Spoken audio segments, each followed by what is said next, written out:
What is up? My name is Matthew Makak, and this is Room 51, where we talk all things board gaming.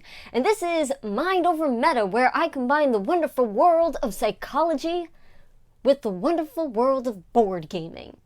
I do this because I'm a mental health counselor by day and a board gamer by night, and I just find it really fun to think about psychology stuff. Anyway, I want to talk about a particular game called Everdell. Everdell is a beautiful, beautiful game. I love this. I've played this now several times since purchasing it, and it's just been a lot of fun. And everything about the game is so charming. It's so cute. It comes with this like tree that serves absolutely no purpose, and I love it. It's just I personally feel like it adds to the game. Like, it adds to the aura and the ambiance of this little chill critter game. But anyway, you might be thinking, but Matthew, the title says not a review of Everdell. And you're right, it's not. So let's get into it. I specifically want to talk about the husband and wife card.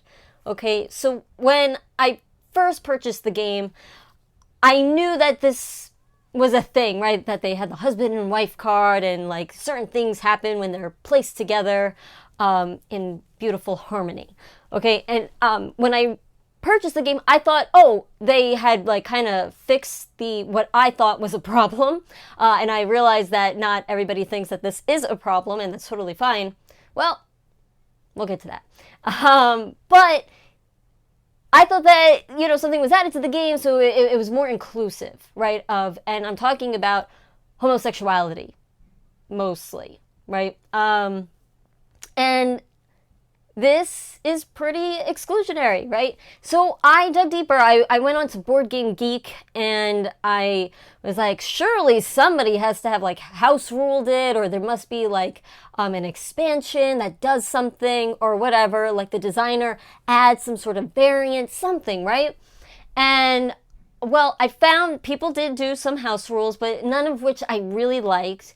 And then I found also that the designer never came out with anything to sort of rectify this exclusionary piece of the game, which was kind of really upsetting. And I saw the designer was like, yeah, absolutely, you could go ahead and house rule it, do whatever you want. And it's like, I didn't really need your permission to house rule my game that I bought. Right? Like, I would have done it anyway. I didn't need that permission from you to do what I was going to do with my game. So we have that.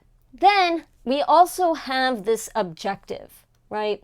And I know this is going to start to sound like I'm on this like rampage, whatever. And I'm not. I'm just setting up the scene, because what I really do want is an actual dialogue, because there are people out there who are homosexual who are like, yeah, I wasn't offended by this game at all, like, who cares, kind of thing. And there were also other people who are not homosexuals who are like, what's the big deal? And I would like to have an actual dialogue about that.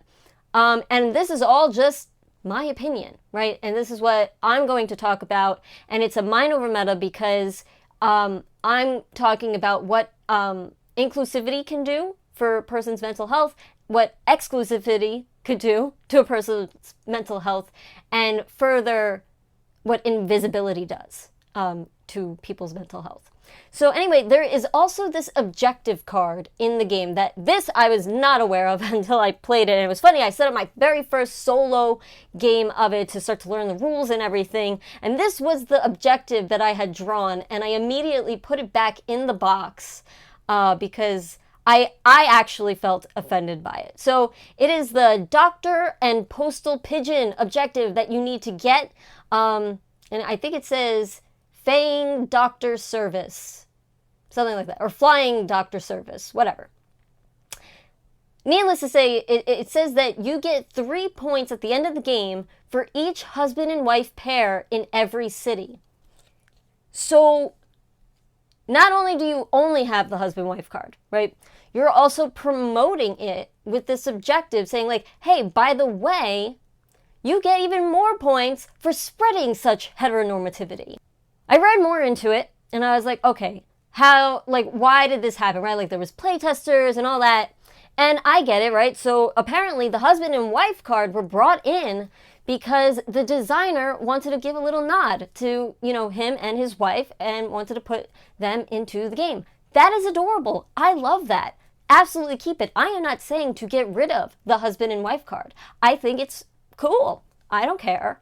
And if you want to put you and your wife into the game, that's amazing. I think that's, super cute. But why not include everyone else as well, right? Like, you could have made it that, like, specifically this is you and your wife, right? Like, you could have put a little nod in here somewhere in the art, done whatever you wanted. There's a bunch of cards in this game. You could have had other critters where it's like husband and husband, wife and wife, spouse and spouse, right? For gender neutral folks. What boggled my mind too was that it was brought up on the Kickstarter when it was first coming out. And I get it, right? Like, you weren't thinking about it, right? When you designed the game, you made it, you were thinking, like, I'm just going to be cute with it. Husband, wife, that's me and my wife, what? Okay, awesome, right? I get that. I get you, like, not thinking about it because maybe you don't have to, like, worry about it all the time. Maybe you don't know people who are in the LGBTQ plus community, whatever the case might be. And then even all your playtesters are not thinking about it, and it goes over their minds. Okay, yeah, I understand, where the board gaming world is at and who's playing these games. So I fault no one for that. But then when the Kickstarter hits, and then you get, like, people who are saying, hey, you're kind of missing this thing here, and to not add it in during Kickstarter, okay, maybe, sure, like, production's going through. I don't really know how that stuff works. Maybe you couldn't change it. Okay? All right. So the first run comes out, and it just has the husband-wife card, this objective card here. Fine. But then you came out with other printings, right? I also know that the first printing had cylinder wooden pieces, right? So I'm going to actually, let me open up this box here, because just so you could see what I'm talking about. But it had cylinder wooden pieces, and people were complaining that, like, they were going all over the place. And now the pieces in this game are fantastic. I love them. I think you really get, like, a lot for, what you pay for. It's awesome. Anyways, they fixed that problem, right? So now it has, like, these little ridges. I don't know if you could see it on the camera here. I hope you can. Yeah, something like that, right? So it does not roll around on the board. So you fixed that problem, but you never thought to include other types of relationships in your game. Okay. Then you come out with 3 more expansions for the game, none of which, to my knowledge, now please correct me if I'm wrong, if the designer, the publisher, what is this, Starling Games? Yeah, Starling Games, Andrew Bosley's art is awesome. James A. Wilson, right? So James A. Wilson is the designer of this game, who designed an awesome game, and then came out with 3 expansions for the game, none of which rectify what I find to be sort of an issue. And this is why it's an issue, right? Because I know a lot of people will say things like, oh, this doesn't have this, blah, blah, blah, and that is problematic. I'm going to try to not say that it's problematic, okay? What I want to say, because this is a mind over meta, I'm going to say it hurts.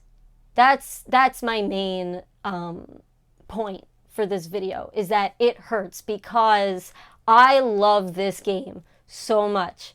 Every time I see the wife and husband card come out, I ignore it. And not because I don't want to pick it up, but because I don't want to pick it up, right? Like, it's not like, oh, like, I don't need that card. It's, I can't bring myself to grab that card. And that sucks because this was such a cute idea. And I love that they put themselves in the game like this. I want to play with these cards, but I can't because I feel weird about it, And then this objective card, anytime it comes out, I put it right back in the box because there's no way I'm playing with that.